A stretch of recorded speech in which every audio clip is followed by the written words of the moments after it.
C'est l'ignorance qui est source de tous les maux.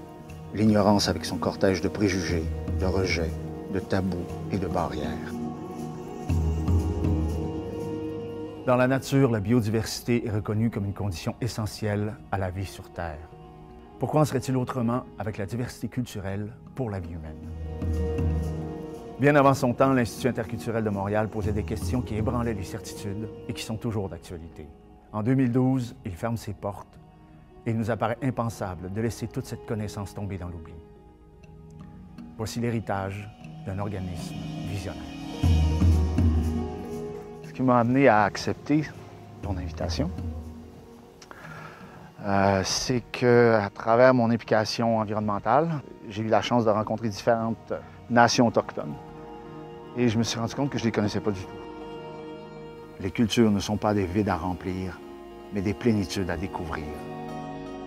Je suis née dans une famille hindoue et puis grandi dans un environnement totalement islamique, musulman.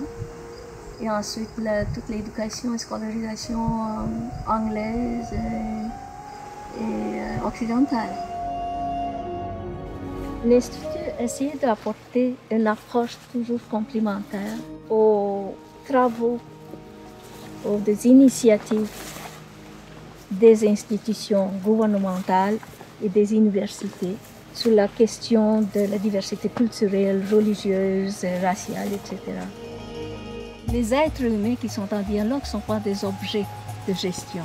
Donc c'est sur cette base-là que nous avons développé une approche et une philosophie. Pour raconter près de 50 ans d'histoire sans se perdre, on utilise un arbre généalogique. La branche de gauche illustre les éléments du contexte social de l'époque, la branche de droite, les actions de l'Institut.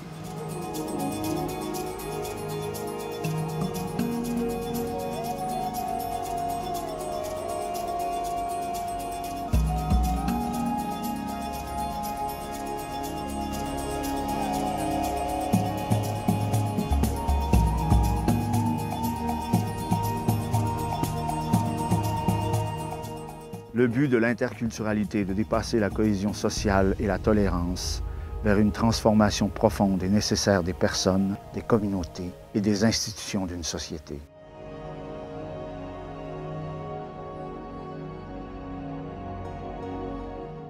Parce que quand même, en près de 50 ans, vous devez avoir accompli énormément. Il doit y avoir énormément d'informations que l'humanité doit connaître.